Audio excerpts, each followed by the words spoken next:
Nous sommes en train de vivre un temps difficile et surtout particulier.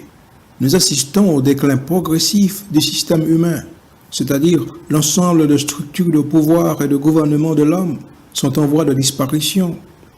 Il y a un sentiment général que les choses s'empirent chaque jour, mais les gens ne semblent pas assumer la réalité de que nous sommes à la fin des temps. Le temps actuel est marqué par l'augmentation constante de la pression médiatique mondiale sur Israël, la montée vertigineuse de l'influence géopolitique de la Russie.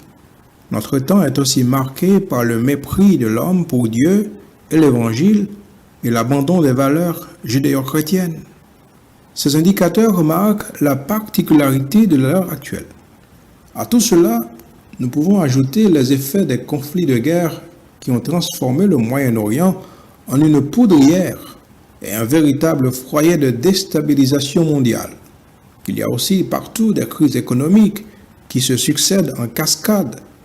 Tout cela conduit à des vagues massives de réfugiés qui aiguisent la déstabilisation sociopolitique de l'Union européenne, créant ce que nous pourrions appeler une crise de désespoir. La réalité est que l'humanité est en crise. Certains résignés diraient « Depuis quand il n'y a pas eu de crise dans le monde ?» En effet, ils auraient peut-être raison, car depuis que le monde est monde, il y a toujours eu des crises. Mais ce qui est nouveau est que le cri de désespoir n'a jamais été à ce niveau. Cette situation va bientôt entraîner les leaders mondiaux à trouver une solution. Bientôt, il y aura un consensus derrière un personnage politique de premier ordre pour faire face à ces problèmes qui assaillent le monde.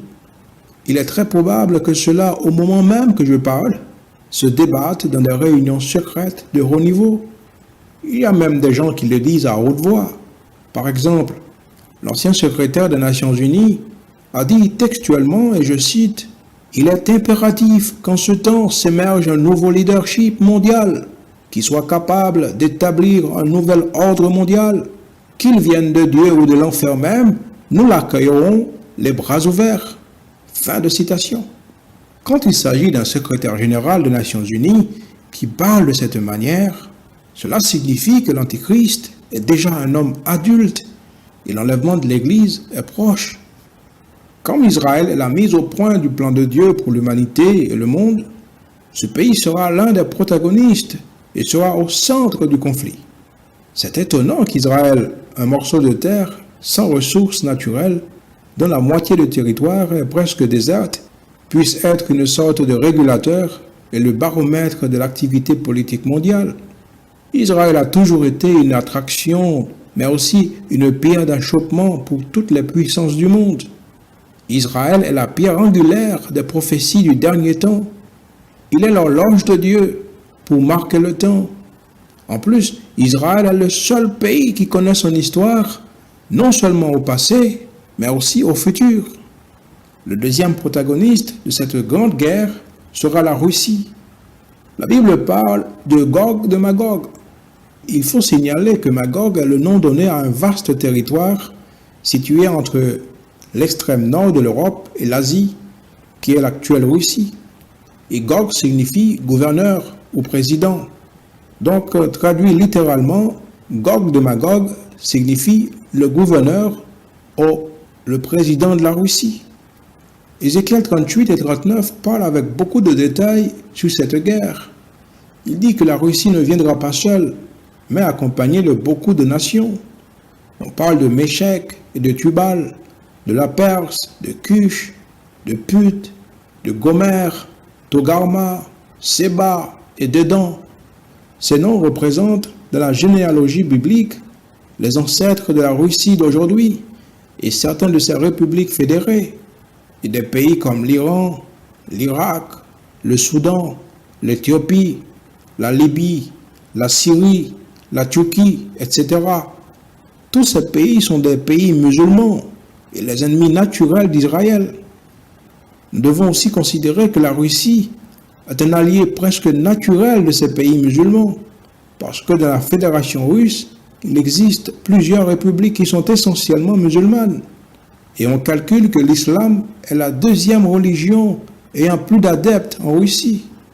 Donc la Russie à la tête d'une coalition de pays musulmans, va attaquer Israël et essaiera par tous les moyens de l'asphyxier. Nous parlons d'une conspiration mondiale contre Israël.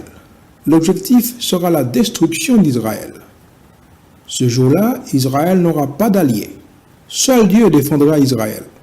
Mais l'impact de cette guerre sur les autres nations sera catastrophique. Il est possible que les armes nucléaires soient utilisées dans cette guerre. La production de pétrole sera paralysée, ce qui entraînera à son tour des effets dévastateurs sur l'économie mondiale. À cela s'ajoutent d'autres conséquences comme la famine, les maladies, les fléaux, les épidémies, l'agriculture dévastée, les catastrophes écologiques, des contaminations à grande échelle. Le prophète Joël l'a décrit de cette façon: jour de ténèbres et d'obscurité, un jour de nuée et de brouillard, qui pourra le supporter? Une grande tragédie s'approche. Ce sera une grande tragédie pour l'humanité. Mais il semble que Dieu n'a pas d'autre moyen pour saper l'orgueil de l'homme et de prouver à toutes les nations qu'il y a un Dieu qu'ils ont rejeté et que ce Dieu est le Dieu d'Israël. Je manifesterai ma grandeur et ma sainteté. Je me ferai connaître aux yeux de la multitude des nations, et elles sauront que je suis l'Éternel, le Dieu Tout-Puissant. Ézéchiel 38.